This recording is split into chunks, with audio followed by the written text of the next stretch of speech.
Jaqueta preta, guitarra, estilo rebelde, juventude e música.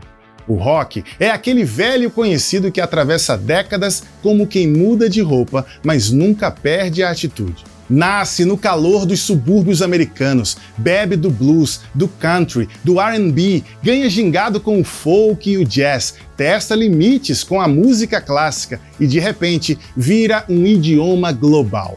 Dos anos 50 para frente, a coisa explode. O rock and roll vira rockabilly, encontra o surf music, cruza o Atlântico, volta com sotaque britânico, experimenta psicodelia, ganha peso com o hard e o metal, descabela tudo com o punk, reinventa-se no alternativo, grunge, indie e segue vivo. Ainda que menos presente no mainstream, segue inquieto, ruidoso, irresistível. Um dos aspectos mais fascinantes do rock é como ele aprendeu a falar a língua de cada geração, e no nosso caso, a língua da fé também. Porque quando a distorção encontrou o púlpito e a guitarra virou ponte entre a rua, o rádio e a igreja, nasceu então mais um marco na história da música evangélica brasileira. É a partir dessa matriz global, dos riffs que lotaram arenas e dos refrões que viraram hinos, que a gente mergulha no último capítulo dessa temporada do Arquivo Sagrado.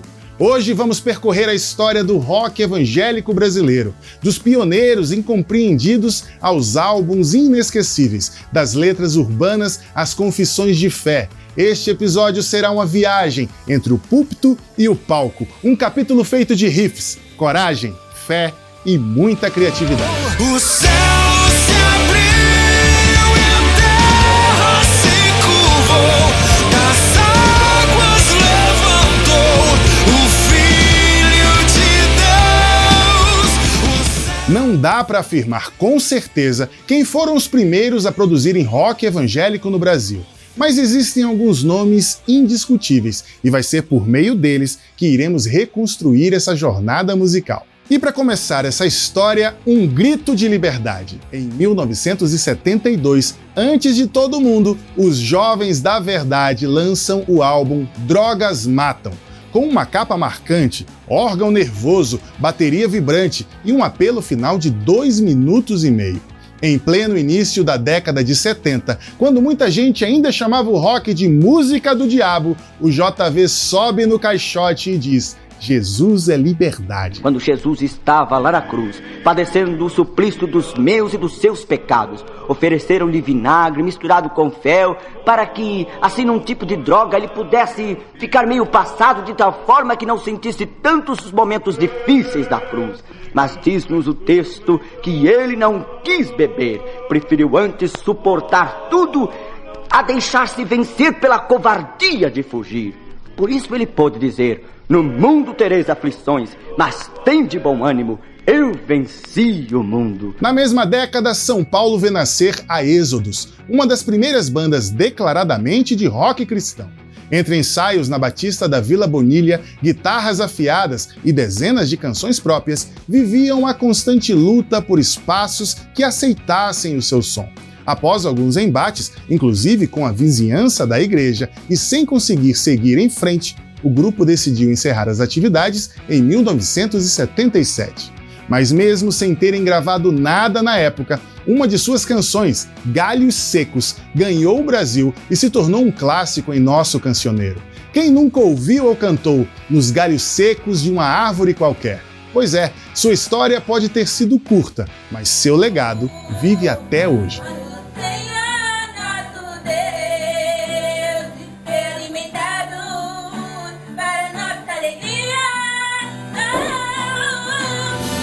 Para nossa alegria, para nossa alegria. E se você ficou curioso sobre como eram as músicas da Êxodos, em 2006 eles se reuniram e gravaram um registro chamado 1970-1977 com suas principais canções. É um belo retrato de uma época e do que poderia ter sido. Agora vamos para o Rio de Janeiro, onde um grupo da Batista de Cascadura acende outra luz, os Cantores de Cristo. Com influências que iam de Renato e seus Blue Caps a Pink Floyd, o grupo lançou seu primeiro álbum em 1973, se destacando pela qualidade musical que gerou admiração e polêmica. Sim, tudo vai mudar, tudo vai parar. Foram tão marcantes que Janire citou eles na irreverente Arca, festa evangélica de arromba, em seu disco Janires e Amigos, de 1985. E por falar em Janires, a gente tem um episódio inteirinho sobre ele e o grupo Rebanhão aqui no canal. Corre lá e não perde. Seguindo em frente, já no final da década de 80, no apagar das luzes, surgem nomes que vão dominar os próximos anos. Oficina G3, Resgate, Fruto Sagrado, Catedral, Cats Barneia. A fita cassete O Som que Te Faz Girar, de 1989 do Cats, é praticamente um folheto underground, letras urbanas, timbres ásperos e muita atitude. É neste trabalho de estreia que surge um dos maiores hits da banda, o clássico que anunciava Extra, extra, o mundo acabará amanhã de manhã. Extra, extra, extra, extra, o mundo acabará amanhã de manhã. Extra, extra, extra, extra, o mundo acabará amanhã de manhã. Já nos anos 90, com o advento do movimento gospel, o palco cresce. As noites gospel invadem as casas de shows, gravadoras investem e festivais pipocam. O Rebanhão engata Princípio. O Resgate lança On The Rock e vira referência com seu estilo ácido e bem-humorado. Disse o tolo em seu coração, não há Deus, e construiu a sua casa sobre areia. A banda Catedral, já consolidada após o clássico Está Consumado e os sucessos de Contra Todo o Mal, entre comparações, elogios e críticas, conquista de vez o Brasil com O Sentido, de 1995, já pela gravadora MK. Em seu coração, ora um abrigo, mas está vazio, corre perigo. O Cats Barneia, ainda com Brother Simeon, solta Armagedon, um dos seus maiores clássicos, e o Oficina G3 finca seu nome na história com todo o seu virtuosismo e atitude com o Indiferença, de 1996. O disco foi um marco na história da banda.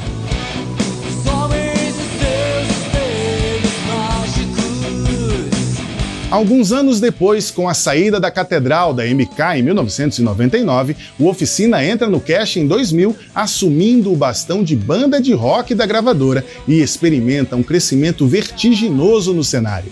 Juninho Afran entra no mapa dos grandes guitarristas brasileiros e todo o grupo passa a ser referência nacional em técnica e qualidade musical, tornando o Oficina a maior banda de rock gospel do Brasil. Água viva, minha sede, vem matar. Muitas outras bandas surgiram e fizeram parte dessa história, construída por muitas mãos, talentos e guitarras. Muita gente se envolveu com essa cena, que começou tímida, mas se tornou inesquecível e fundamental no aperfeiçoamento e desenvolvimento técnico da nossa música. Mas você pode estar se perguntando, o que aconteceu depois dos anos 2000? Bom, isso é assunto para uma próxima temporada. Por hoje, podemos dizer que o rock pode até ter deixado o centro do palco, mas jamais saiu de cena. Ele, juntamente com tantos outros estilos, ensinou a igreja a se ouvir melhor, a valorizar o som, o timbre, a técnica e o conteúdo. Aquelas guitarras que antes rugiam em solos cheios de distorção e energia, hoje ecoam nos delays e reverbs do louvor contemporâneo, sustentando atmosferas que nasceram lá atrás, entre cabos, pedais e amplificadores. O que o rock evangélico fez foi abrir caminho. Ensinou gerações inteiras a gravar com mais qualidade, tocar com mais precisão e compor com mais verdade. Cada riff foi um passo em direção a uma música evangélica mais madura, mais livre e certamente mais relevante. E talvez seja por isso que, mesmo fora dos holofotes, o rock ainda pulsa, disfarçado nos arranjos modernos, nas produções sofisticadas, na coragem de quem insiste em cantar a fé com intensidade. Do grito do JV ao virtuosismo do G3, o que ficou foi a convicção de que arte e devoção podem dividir o mesmo palco. Se o som mudou, a alma continua a mesma, inquieta, criativa e apaixonada por Deus. E é assim que a gente encerra essa temporada, com o coração vibrando e os ouvidos atentos, com a alma aquecida e o espírito renovado. Porque toda boa história reverbera no tempo e no espaço, ecoando em novas gerações. A nossa história da música evangélica não acabou e certamente está longe de terminar.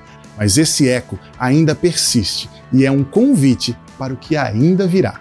Espero que você tenha desfrutado dessa viagem que fizemos juntos nesta primeira temporada do Arquivo Sagrado e contamos com você nas temporadas que ainda virão.